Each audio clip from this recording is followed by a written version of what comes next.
Today's daf we're going to learn is Ayin Bet, Eruvin Ayin Bet. Today's shiur is dedicated for Fuash Lema for Rabbi Jonathan Sachs, Rabbi Yaakov Tzvi Ben Liba, and by Dr. Robin Zeiger and Professor Jonathan Ben Ezra in honor of the wedding today of their daughter Nechama. Nechama, you have no idea how much joy you bring to your father when you send him a page of Gemara you're learning in class and say, Abba, I remember learning this sugya with you. Mazal tov. We're going to start today. We're going to review a little bit of where we finished yesterday. We had this third opinion of Rabbi Eliezer ben Tadai, which was added on to the other two opinions that appeared in the Mishnah. And we said that Rabbi Eliezer ben Tadai must be saying the same thing as Rav because, as Rabbi Meir, because Rav paskins both like Rabbi Meir and like Rabbi Eliezer ben Tadai, to which Abaye said, why would he be paskening like both? If they all hold one and the same, he doesn't need to say the halach is like him and the halach is like him. To which Abaye answered, that was Abaye's question, to which they answered, no, it's to teach you that you don't do like two chumrot, you don't go two stringencies of one rabbi when it comes to Eruvin, which is a very interesting line. In general, today we're going to talk about Psak Halacha, how halacha was determined in different cases. And we're going to see here that there's all sorts of factors that factor into it. And here they're going to say, we didn't want to be machmir, be stringent like two opinions of Rabbi Meir. And therefore, we had to say Rabbi Meir to know one Rabbi Meir and Rabbi Eliezer. And the reason we paskin like the other of Rabbi Meir is because Rabbi Eliezer ben Tadai also paskins that way, and not because of Rabbi Meir. So what are the two chumrot of Rabbi Meir? So we saw, number one, you have to do eruv chatzerot with bread. You can't use wine. Okay, and in Gefet today, Yael Shimoni did a very good intro to the topic. If your Hebrew's good and you want to listen, it'll be up later today on the site. She says basically that when you what is Eruv Chatzerot? It's turning all of the people living in the courtyard as if they're all owners of one house, like of one space. And that's why, because it's a house, you need bread. But Shituf Mevo'ot is something different. There you're turning the everyone's private space into one big public space that we all share. It's like a shared public space. So you're turning, or maybe you could say taking a public space and turning it into a shared private space. So that's something, or right, I think she says it more that you're taking private space and you're turning all our private spaces, like our courtyards, into one big shared space. So basically, because of that, it's something different that you need, right? Because a shared public space, you don't need bread. That's not a living space. So for that, wine is sufficient. So that's his first issue. The second issue is, again, as we discussed yesterday, if you make an eruv shituf mevo'ot, you have three courtyards. Again, let's imagine they're next to each other with entrances between each courtyard.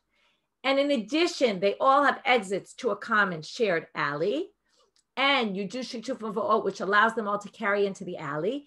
Can they also carry from one to the other without going through the alley, right? Or even, not 100% sure, but could you carry into the alley and back into the other courtyard, right? Or does it just allow you to get into the alley and carry in the alley? So from the bottom, the real law would say, once you're together, you can do anything. But comes Rabbi Meir and he says, in order shelo lishkach torat eruv mina tinokot, sheyomru avotenu lo irvu, so the children don't forget about the laws of eruv. So we basically say you have to make an eruv also. Interesting, one point also, Yael Shimoni made, which I thought was an excellent point, which is that we're used to, we have eruvs all the time, and most people don't even pay attention to them, and we've really forgotten Torah eruv, right? It's good we're learning this because it reminds us about all these laws, but we really don't pay attention to eruv at all, and most people have forgotten what an eruv is. In fact, I imagine it's pretty common that people live in a place where there's always an eruv, like in Israel, let's say, where most communities where there's religious people, there's an eruv, and you go to Chutz La'aretz, some people probably forget that you can't carry because they've really forgotten Torah eruv, and that's all a separate problem. So here the Gemara talks about it. We're worried that people will forget about eruv. So therefore, Rabbi Meir has these two chumrot. Number one, you can't do shituf mevo'ot you can't do eruv chatzerot with wine. You have to do it with bread. And two, if you did shituf mevo'ot, you also have to do eruv chatzerot in order to allow carrying between courtyards, even though they're all part of the same alley. Now we're going to have a debate about what exactly their debate is about. So plige ba Rabbi Nechumi v'Rabba. they have a debate about how to understand this debate. And we're going to have a lot of this today. Okay, a lot of different opinions about different debates. Now it's going to be about a debate between Rabbi Meir and the rabbis. Later, we're going to see actually 6 different interpretations of a machloket Beit Shammai Beit Hillel. I just want to kind of zoom out for a minute and show why Beit Shammai Beit Hillel, there might be more of a debate about what they argued about than Rabbi Meir and the rabbis. Rabbi Meir and the rabbis were toward the end of the Tannaitic period, which led into the Amoraitic period. So they kind of knew what they, there's some debates about it. But Beit Shammai Beit Hillel were much earlier, many generations before. And because of that, there's often debates about what exactly their debate was. In fact, sometimes we see Tanaim debating what Beit Hillel and Beit Shammai held, because already a number of generations had passed even within the Tannaitic period. And therefore, they often have debates about what, this is a bit of an extreme sugya, where we end up with really 6 different interpretations, which kind of split in 2. First, we're going to see 4, which kind of say the topic of their debate is X, and then there's just details within the debate. And then there's going to be another interpretation of Beit Shammai Beit Hillel of their topic is really something a little bit different than you thought, and then 2 interpretations within that. So we're going to end up all together with 6. Here it's a little bit simpler. It's only 2, but we'll see later even more complicated. Chadamar, one of them said, everybody agrees. In fact, even Rabbi Meir will say that if you use bread for your shituf mevo'ot, that will cover even your eruv chatzerot. Since bread can be used for your eruv chatzerot, and you did shituf mevo'ot, and you said we're all together with bread, that's enough to cover you, even your eruv chatzerot. And there, we're not worried, I guess, that shelo tishkach Torah eruv, because there is bread. So maybe because of that, he's not so worried. Ki pligi biyayin. The whole debate is when you used wine for your shituf mevo'ot, comes Rabbi Meir and says, well, since wine doesn't work for chatzerot, therefore it's not going to cover your chatzerot. Chachamim, what will they say? They say, look, it's true if you did just eruv chatzerot, wine wouldn't work. However, since you did shituf mevo'ot and it worked for shituf mevo'ot, and you already joined these courtyards through shituf mevo'ot in a way that worked, well, that will work to cover your eruv chatzerot also. Okay, you follow the logic of each? Okay, that's one approach to their machloket. Here's a different approach. Charamal, right? We don't know who says what. Rabbi and Rabbi Nechumi. One says this, one says that. B'yayin d'kole'amalo pligi bin antarte. Everyone agrees, even Chachamim agree, that when it comes to wine, if you did shituf and mevo'ot with wine, that will not cover your eruv chatzerot. Okay, now we're taking the same logic, but moving it over a step. If you did wine, even the rabbis say that doesn't work and you need both. Ki pligi b'pat. The machloket is, what if you did bread for your shituf mevo'ot? Rabbi Meir will say, but you did shituf mevo'ot, you didn't do eruv. Therefore, no good. Right? You need to put an eruv between the courtyards. You didn't do that. That doesn't work, even though it's bread. And the Chachamim will say, hey, you use bread for your shituf mevo'ot. Since bread can be used for eruv, therefore we can say that this works. Okay, so debate about how to understand it. In the first reading, the rabbis don't ever need both. Okay, in the second reading, the rabbis need both if you did it with wine. So now we're going to have a question on this second opinion. Meitive. V'chachamim omrim, oma arvin, o mishtatfin. Look at the words of the Braita. The Braita says, and now it's going to be an inference from the Braita that you can claim, maybe I wouldn't necessarily say we can infer that, but the Gemara infers from the Braita. Oma arvin, o mishtatfin. It says, right, you can either do one or the other. Now, the way they assume this is that since they're putting these 2 terms parallel to each other, that means Oma Arvin, the way you do Eruv, Oma Shtatfin, the way you do Shituf, and each can cover the other. So let's read it inside. My love, Oma Arvin b'chatzer b'pat. In other words, either you did an Eruv in the way an Eruv is done, which is with bread, O Mishtatfin b'mavoy b'yayin, or you did Shituf mevo'ot in the way that Shituf mevo'ot is done. Now, I want to clarify. You don't have to do Shituf mevo'ot with wine, but you can do Shituf mevo'ot with wine. You can also do it with bread, but you can even do it with wine. And therefore, he's saying either you do Eruv, the way, and a halachic Eruv, or you do Mavoy, a halachic Mavoy, which could include only wine. And then that will cover you for everything, is what he's saying. So it sounds like if you did it with wine, shituf mevo'ot, it should cover your eruv chatzerot. And that goes against the second interpretation that said, biyayin kulei amalo pligi debi'in antarte, that with wine you actually need both according to that. So therefore, what is the Gemara? What do they answer? Amrav Gidal Amarav, Hachi Kamar. No, your inference isn't accurate. The way you should read this Braita is, Om Arvim b'chatzer b'pat umutarin. either make an Eruv in your courtyards with bread, and that will cover also. What this means is if we all three made an Eruv in our 3 courtyards, and our 3 courtyards are the only courtyards that share a common alley, your Eruv covers your alley also. And or you do shituv mivoot between them with bread. If you did it with bread, which is one of the options, if you did it with bread, then it'll cover your Eruv Chatzerot. If you did it with wine, it won't work. And that's how they read the Braita in the end in order to match this second interpretation. And then you'd be mutarin kan bekan, right? That would cover both. Now we have an interesting line. Okay, you might just read this very simply, and if you don't really think about it, you'll say, okay, move on. But also, Yael Shimori taught the Tosfot on this week in Gefet, and it's a very interesting Tosfot. I recommend listening. I'm going to just mention very briefly what she talks about here. But first, let me read it, and then we'll talk about the issue. Amar Rav Yehuda Amar Rav, halacha ke Rabbi Meir. So now we're getting into psikat halacha, which doesn't always happen in the Gemara, but we've seen it from time to time. We hold like Rabbi Meir. Okay, halacha like Rabbi Meir, that's a very simple line. Okay, we hold like Rabbi Meir that we have to be stringent basically in these 2 ways, right? Even though you're not stringent in 2 ways, but Rabbi Elazar and Tadai also agree with one of them. So, right, we have our 2 chumrot. Number 1, Eruv shituf v'oot can be with wine, but Eruv chatzerot has to be with bread. Number 2, you have to do both. You can't do one without the other. Again, it's still a debate whether it's wine or bread, right? You'd have to say which one you paskin like, which understanding. But Rav Huna Amar, minhag ki Rabbi Meir. Rav Huna says the minhag is like Rabbi Meir. What does it mean the minhag is like Rabbi Meir? We've seen this before. Minhag means that we don't go teaching it to everybody, that we hold like Rabbi Meir. But if somebody comes to ask, we'll tell them that that's the halacha. Rabbi Yochanan Amar, nahagu am ki Rabbi Meir. We've seen these three things before together. That one says halacha, one says minhag, and one says nahagu am. What is nahagu am? The people generally do this, and we don't stop them. That means we, as the rabbis, don't stop people from doing this, even though we don't really agree with it.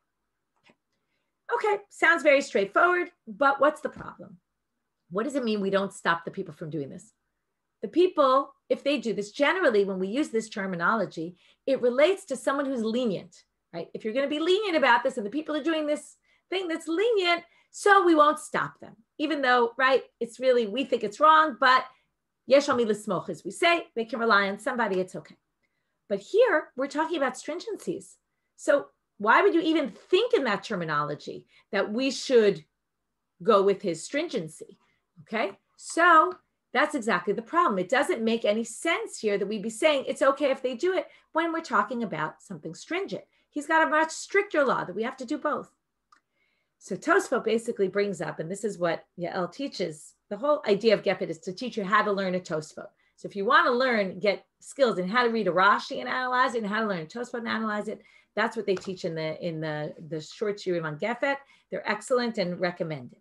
So she goes in depth into the 4 reasons that Tosfot gives. And what Tosfot basically says is there's 4 leniencies that come out of his stringency. Or you don't necessarily have to call them leniencies, but there's issues that could happen. That sometimes, and it's a fascinating topic, and this is why she chose to talk about it, because what you see here is that being stringent sometimes causes other problems. And in order, and it's one of these good reasons why you should learn Gemara. If you learn Gemara, you understand all the ins and outs and the complications. And sometimes you find it's very nitpicky. But if you understand them, then you understand. Like, for example, we haven't been talking about this, but there's a concept. The first thing he brings up is bracha levatala, which means when you do an Eruv, you have to make a blessing. We didn't talk about this yet, but you have to make a blessing. If we say, in addition to your shita v'voot, you have to do Eruv chatzerot also, you're going to make a bracha on your Eruv chatzerot. And there's a big issue in halacha about making an unnecessary blessing. So number 1, you've made an unnecessary blessing. So that's one of the reasons Tosfot gives for why they say, well, we'll let people do it because they have someone to rely on, even though it causes other complications in halacha. This is why the halachic system is so complex that when you go one way, right? This happens in life also in many things, right? When you want to go in one direction, but it causes all sorts of problems in another, right? I can give you a bunch of examples. You take medication. That's the best example, right? You take your medication to fix something, and what happens? It causes other problems, right? So that's a good example of where doing one thing that's supposed to be good, let's say, or let's say stringent is good maybe, but it causes problems elsewhere. Okay, so that's a fascinating discussion kind of off the daf. I want to go back to the daf now. We'll get back to the Mishnah now. New Mishnah. Chamisha chavarot sheshavtu b'traklin echad. Okay, let me pull up the pictures. There's one picture for today. This is it. Okay, we have 5 people living in one space. Okay, we have a shared room. I think about an office with cubicles. Okay, we have a shared space where we each have our own cubicle, our own space. The difference between this and an office is people are living here. Okay, it seems, we're not sure. You can see here it doesn't go up to the top. We're not sure yet of the height. There's going to be a big debate about what the machloket is. This is already where I said, this is the machloket Bet Shammai Bet Hillel. In what case are they disagreeing? How high is the wall? Does it go up to the top? Does it not? But it seems, number one, these walls seem to be temporary. You're putting them up temporarily. If you see in the picture, we have this big room with 5 different people living in it with 4 sections, right? 5 sections, 4 walls. And you have it, they're in a courtyard with 2 other houses, and they want to make an eruv with the people in the house. So the question becomes, how do they do this? Okay, so now we're going to see. Beit Shammai omrim, eruv lechol chabura v'chabura. Okay, we're not talking about family members. That we're going to get to at the end. Okay, but now we're talking about people from different families living each in a space with these barriers in between. By the way, one thing I thought of was also those accordion doors we know in many places, and a big gym in my kids' school. There's a big accordion door that you can pull, right, to block it off if you want to have 2 classes going on at the same time, but you also sometimes want to have the whole gym for your use. So that's a good example here of a temporary wall that, right, sometimes is used, sometimes not. So according to Beit Shammai, since you each have a wall between you, we're going to view you as separate. You each have to give. So instead of it being 3 people giving to the Eruv here, the 2 houses we saw plus the 1 big room, each of the 5 people have to give part to the Eruv plus another 2 people. Right, Yafeh. I see someone wrote in the chat like the lucite dividers in all the, right, in study halls or in shuls, or, right, that's a good question. By the way, another really interesting thing that's on our site today, Tanya Regev wrote an article, it's in Hebrew. Sorry that today there's a lot of Hebrew material. Don't worry, Shuli Mishkin actually put up a nice post which really relates to a daf on Friday about Rav Yosef. So that you can read up about already in English. But if your Hebrew is good, Tanya Regev wrote an article, and I'll summarize a little bit for you. The relevance of this Mishnah. Okay, so let me just read one more line. Beit Hillel omrim eruv echad lekulam. Beit Hillel says they only have to put 1 share in the eruv because they're in one room. They're considered one group, even if they have walls in between them. So there's tshuva written about women in Kaddish. Can women say Kaddish if they're in a shul behind the mechitza? Is the mechitza separating them, and as if they're in a different reshut, which means they can't be part of the minyan? This, by the way, is relevant nowadays to men. Okay, men who are davening, let's say people are davening inside, and because of Corona, there's people who prefer to be outside. Can they say Kaddish from outside if the shul is inside and people can hear, but they're in a separate reshut? Okay, so here's like a relevant example from today.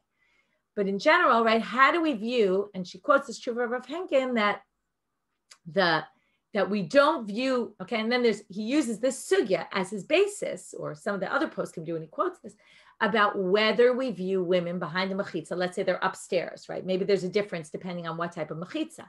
Or what if the mechitza goes up to the ceiling? I was in a shul once where the mechitza goes up to the ceiling. Right? We're going to talk about in this sugya, there's a difference between if it goes up to the ceiling or if it doesn't go up to the ceiling, how high the mechitza is. Whether, do we view them as separate or not? And he quoted one source that, Tanya quotes in her article, the shoot, where he quotes a source where there might be a distinction between mechitza for shul and mechitza for eruv, and that they might be different. You might not be able to compare them. And if you think about it, it makes sense. A shul is built with a mechitza, but the intent is that whoever's behind the mechitza is still part of the shul. It's not like they're really in a separate space. So there's all these interesting questions about this that come up, which, right, you might say, sometimes we look at these sugya and they're so nitpicky and they're so, but they really have relevant practical ramifications. Obviously, the tshuva says that women can say Kaddish, even behind the mechitza. So if you're curious. So anyway, there's machloket Beit Shammai. Do we view these people as separate, or do we view them as together for the purposes of when they want to do an eruv with somebody else? Umodim. However, Beit Hillel agrees with Beit Shammai what? Bisman shemiksatan shuyim b'chadarim o ba'aliyot. If they're in rooms, now what's the difference between rooms or aliyot, a second floor? If they're already on a different floor or they're in a separate room, right? This was all one room that was separated into 5. That's different from a room that was a room to begin with. And now you have to wonder, right? I took a hallway in my room, in my house upstairs, and I turned it into a room. Is that considered maybe not so separate? I would assume at this point it's a permanent room, so it's permanent. And that's where we see the temporary. There's rooms, which are permanent, and then there's spaces that, again, maybe you would say, look, that was once a hallway. Maybe now it's never really going to be this, right? It's still somewhat considered part of the rest, right? The common space, because it was once, right? It was once not its own separate room. So there's where you draw the line is a little bit tricky. Right? I'm thinking about that room. The first way we did it, we didn't want to invest. So what we do, we put a bookshelf to block off the hallway.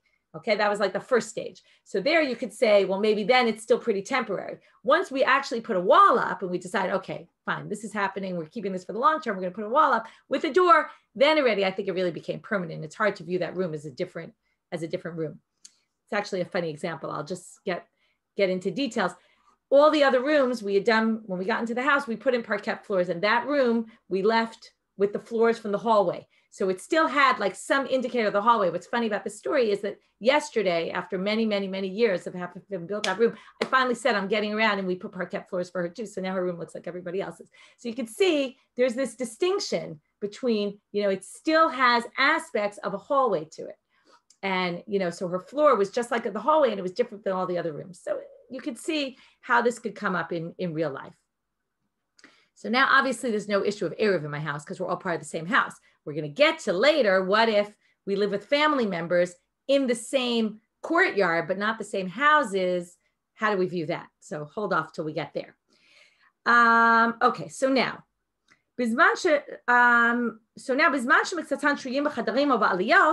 everyone agrees. Then already you're separate. Once it's a room or a separate floor, you're clearly in a different space. Even Beit Hillel would say you need your own eruv. So now we're going to start with 4 interpretations. The first 2 are 2 versions of what Rav Nachman said. And the second 2, there's a machloka between 2 other people, and we don't know who says what. So it's helpful to look at the sheet for this. Am Rav Nachman, machloke b'misipas. Abba b'mechitza asara divrei hakol eruv l'chol chabura v'chabura. Rav Nachman says the machloket is misipas. What's misipas? If it's a very short wall. Remember, halachic walls have to be 10 tvachim high.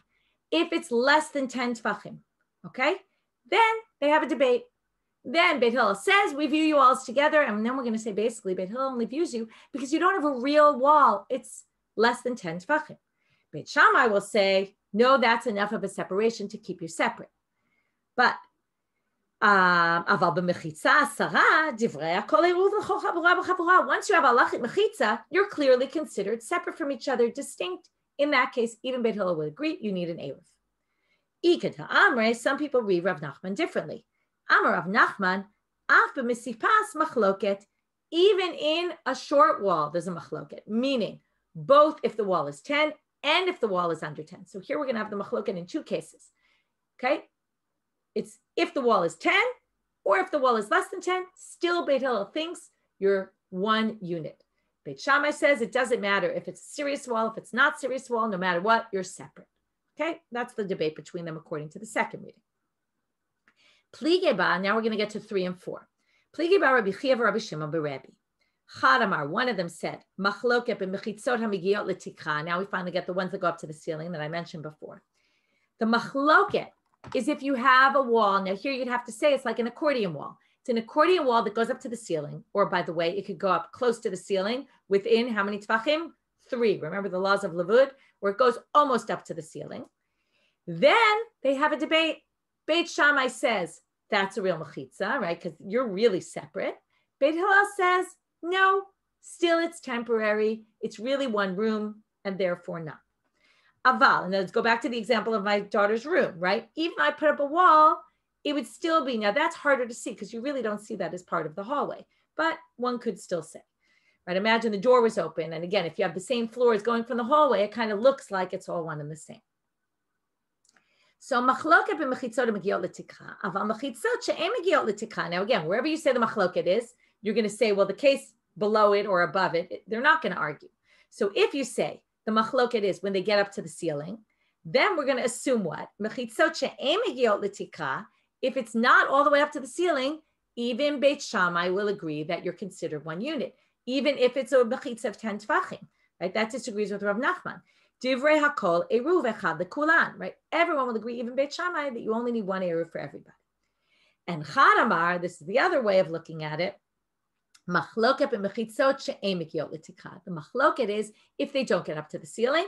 Aval mechitzot megiot l'tikra, divrei hakol tzrichim eruv l'chol chavura v'chavura. But if the wall, right, when's the debate? According to this, it seems like they must be talking about a wall that's 10 tvachim tall, not a misipas, okay? But if the wall, because each one's going to be one level difference, if it gets up to 10 tvachim, then they have a debate.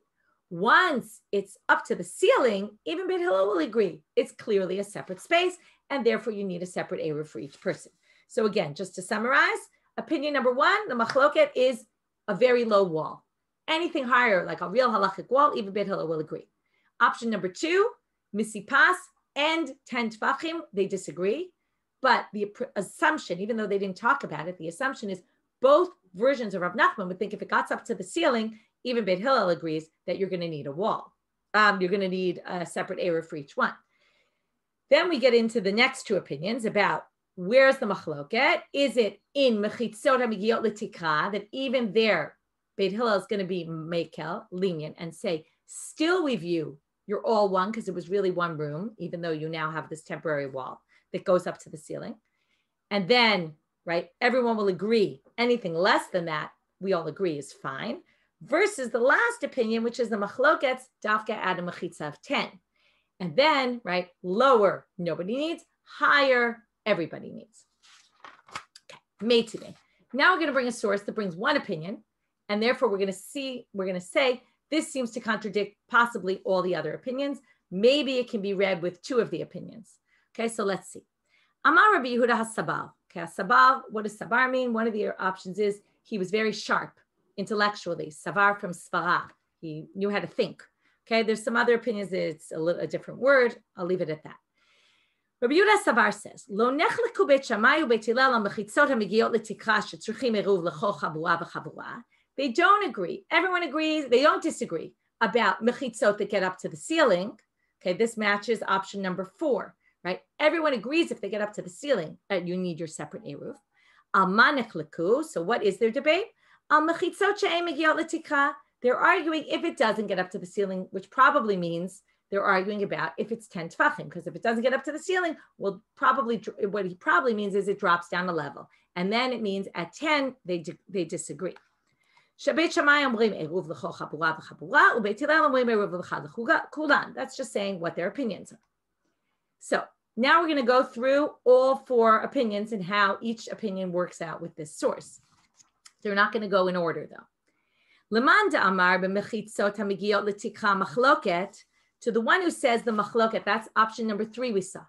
If we say the machloket is mechitzot that get up to the ceiling, then tiyuvta. That clearly can't work from here because this explicitly says mechitzot that get up to the ceiling, there's no machloket. So for sure, this is that Braita would question that, would knock out that source.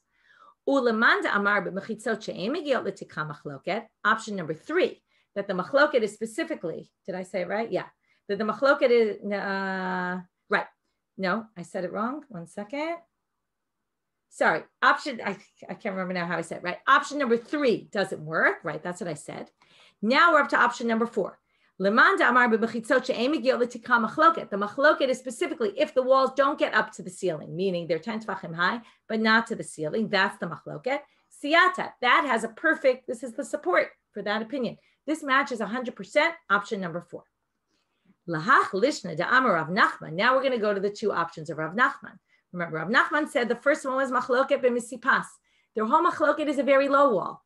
That's clearly not what it says here. This is saying, well, not if they get up to the ceiling, but less than that. Well, less than that must be at least a halachic mechitza. So tiyuvta. So it's a question.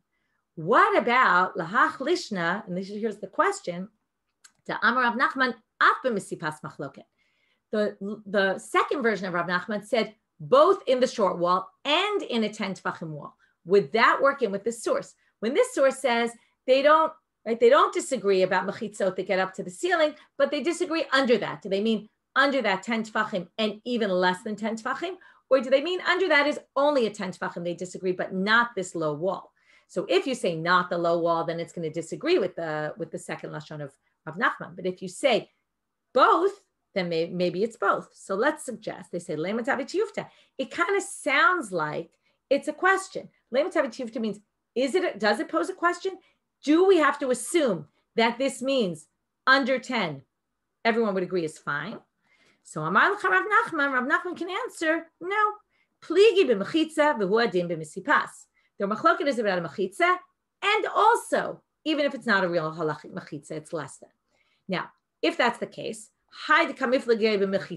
so why? Now, if you notice, by the way, the words, it says, I'm going back to the Braita, the fourth line of the page here. We're arguing about walls. Walls mean halachic walls. So it didn't say misipas, less than. So how can we say that mechitza includes that? Well, they mentioned mechitza, even though they meant both. They wanted to show you that even if there's a halachic wall, Beit Hillel still says, we view you as all together, and he's going to be lenient. So then they say, if you wanted to show a strong opinion, you wanted to show Beit Hillel even says this, why wouldn't you say, wouldn't you have said, wouldn't you have wanted the Braita, if they argue in both cases, wouldn't you have wanted the Braita to stress the case where Beit Shammai, even though there's this very low wall that isn't even a halachic wall, we're still going to say you have to make your own separate eruv? Wouldn't we want to say that? So what do they answer? We've seen this many times in the Gemara. Koach hetera adif.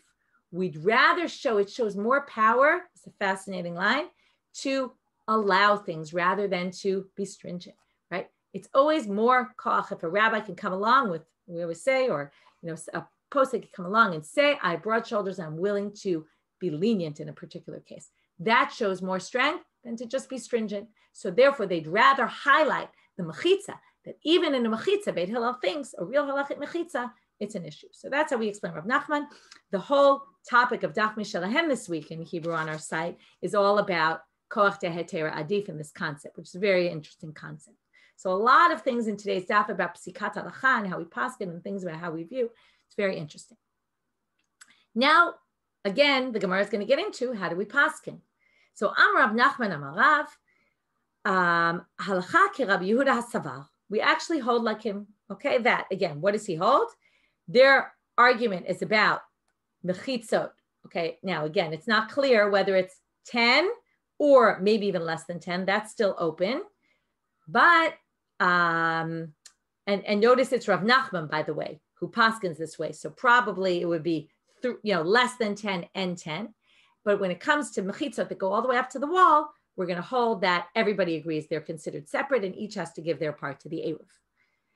Amar Rav Nachman bar Yitzchak, manitinai madaikat. We can also infer this from the Mishnah. Why? Dekatani, it says in the Mishnah, umodim bizman shemiktzatan shruyim b'chadarim u'ba'aliyot shetzruchim eruv l'chol chabura b'chabura. Now we explain that like the pshat. What does it mean? Right? That we have mechitzot that are less than 10. We have mechitzot that are 10. We have things that go up to the ceiling. And then we have rooms and aliyot. Those are in a different category. But my chadarim or my aliyot, what does it mean, rooms and separate floors? If it's the way I explained it before, pshita, that's totally obvious. If we live in a two-family house, no one would ever think that in a two-family house, we would each share our portion in the eruv. No, we'd each have to give our own, because even though we live in the same building structure, right, we each have our own separate houses. So if you really meant chadarim or aliyot, that would be a very obvious halacha. There'd be no reason to tell us that. Elalav, it must mean ke'en chadarim, ke'en aliyot. It must be something that's like its own separate room or like a separate floor. Umayni, and what would that be? Mechitzot megiot l'tikra shmamina. And therefore, the way Nachman bar Yitzchak infers from the Mishnah, he says, when our Mishnah says chadarim and aliyot, it must be coming to teach you that they all agree if it gets up to the ceiling and it's like it's its own separate room. okay, because that's closer to that. Okay, now we're going to start with, that was 4 interpretations of Machloket Beit Shammai Beit Hillel. I promised you that we were going to see 6. So now we're going to say that the Machloket Beit Shammai Beit Hillel isn't at all how we understood it. Tana, we're going to quote a braita that says, Bamed Dvarim Amurim, what's their Machloket? Kishemolichin et Eruvan lemakom acher. Okay, remember our picture. What's our picture? We have people living in this big, we're at picture number 238. I forgot to mention the number for those who have the book. We have 5 people living in here. Then they want to do an Eruv with the 2 people in the house, right? There's 2 houses that are not part of the courtyard. Now they can do one of 2 options, or 3. They could put it in house A, they could put it in house B, or they could put the Eruv in their building. So, Tana, Bamed Dvarim Amurim, when do we have this machloket? Kishemolichin et Eruvan lemakom acher. The machloket is when they take their Eruv to some other place, meaning it sits in one of the other houses. Then we have a debate. Can they, Beit Hillel says they could do it together. Beit Shammai says they have to do it separately. Aval im haya eruvam ba etzlan, and we saw this before, that there's certain leniencies that when the Eruv is in your house, right, we saw even you don't necessarily even have to put a portion of food in because it's in your house. Remember we saw an opinion like that? So if the Eruv was in their room, even in one of the sections of their room, divrei kol eruv echad lekulam, since it's on their home turf, that includes all of them. Kiman azla. Okay, so now now listen to what they said. The machloket is if they put their stuff in someone else's house.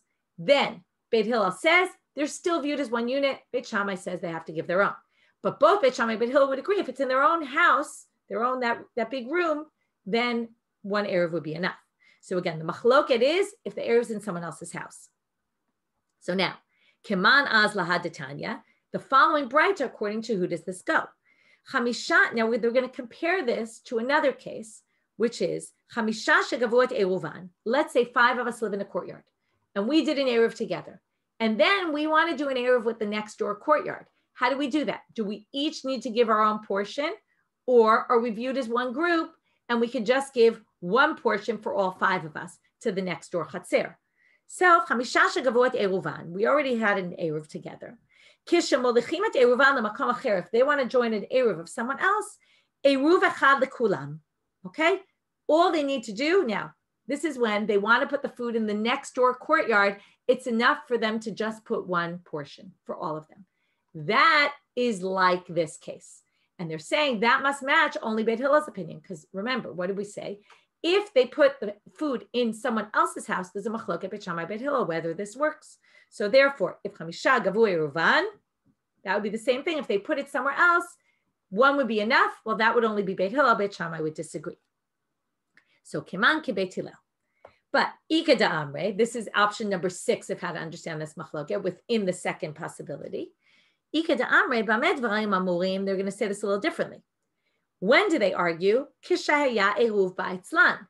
The whole machloket here is if the Eruv is sitting in that room, even in one of the sections, right? Because it's in one of the sections, there's a debate. Is this considered that where it sits, common property for all those people? Or do they each need to make a separate, give their Eruv separately? But if they were putting the Eruv in a different house in the courtyard, even Beit Hillel would say, once it's on their home turf, even Beit Hillel, again, the same logic, it's just moving it one level over. Everyone would agree, even Beit Hillel, that they need their own separate. Everyone needs to give their own portion. So now we're going to have a problem because Kiman az lahadatanya chamisha shegavot eruvan kishmolchin eruvan lemakom acher eruv echad lekulam. Then that case of 5 that had an eruv and they want to do it somewhere else, we said they can just one can go as a representative of all of them. Kiman, they answered dilo kechad. That doesn't match anyone because both Beit Hillel and Beit Shammai said that once it's out of their property, then everyone has to give their own portion according to this. So according to that braita actually matches no one, which is obviously a weakness in this approach.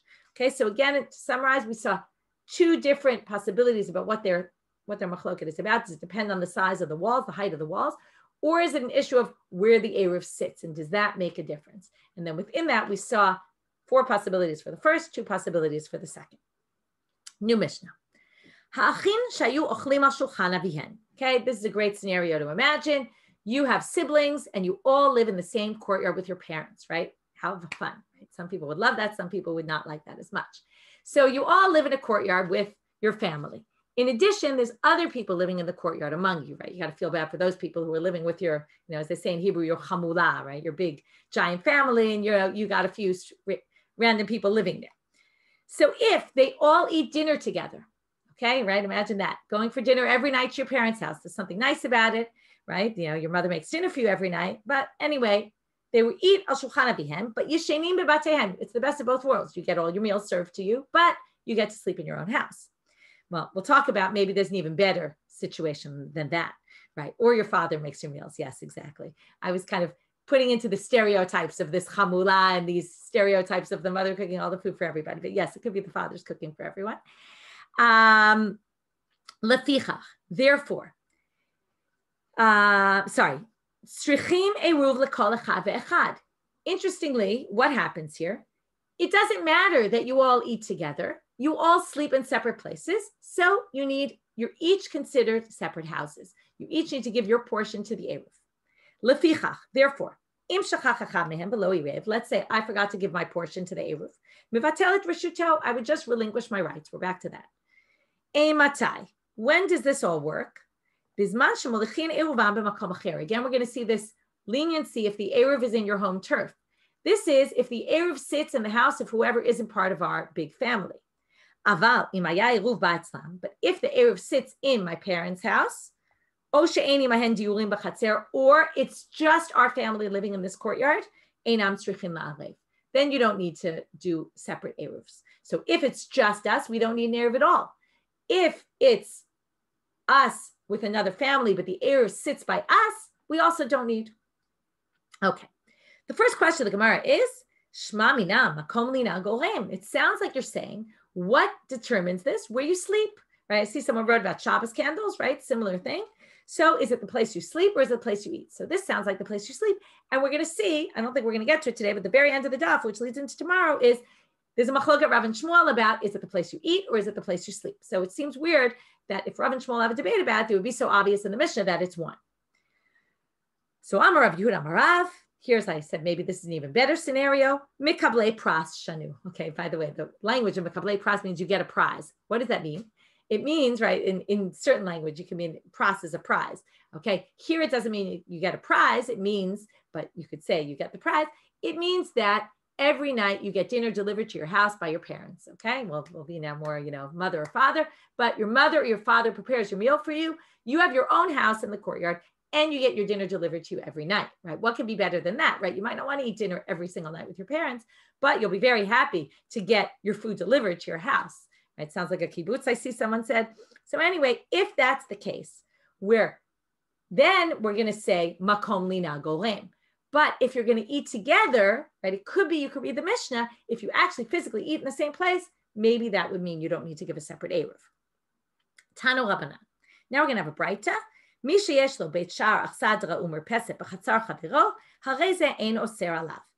you live in a little hut, you're the guard, and you live in the guard booth, and you sleep there, it's not really a place for sleeping. But if you do, or you live in an achsadra, which is either a porch without walls, like an open area without walls, or maybe it doesn't have, like it has a ceiling without walls, or it has walls without a ceiling. Okay, in this area, which isn't really meant for sleeping, but you sleep there anyway. Right, I have a daughter who likes to sleep on the couch, right? You wouldn't call a couch a bedroom even if she sleeps there all the time. So if you have Beit Shar Achsadra or a Mirpeset, Bechatzar Chaveiro, you live there in your friend's space, Hareza Eno Seralav, that doesn't mess up. You're not considered living there because it's not a living space. Beit HaTevin, Beit HaBakar, Beit HaItzimu, Beit HaUtzarot, if it's some sort of storage house or a barn or something like that, where it could theoretically be a sleeping place. We saw the other day that they slept in the granary. You could sleep there. Could be a house. Then you're going to forbid, if you're in someone else's property, then if you don't, you have to join the Eruv basically. Rabbi Yehuda Omer, no, it has to be living space. A storage house is not considered living space. And Rabbi Yehuda ben Nafcha, he was an owner of 5 different courtyards in Usha. He only forbids the place where he lives. And it has to be your living place. Can't be, you have these 5 places and you're oser in all of them, has to be living space. Okay, so now they say, Beit dira bilvad, beit dira sakadat tachwit. The place you live, but didn't we say if you live in a guard's booth, then that's not really a place, right? Even though you live there, it's not going to count. So el ema makom dira, it means a place that you could live in and that you live there. Okay, that's what he says. So we're going to stop here for today. Like I said, the next thing is this: what is kovea? Is it the place where you sleep, or is it the place where you eat? It really goes into tomorrow's daf. So we'll start there tomorrow. Have a great day, everybody.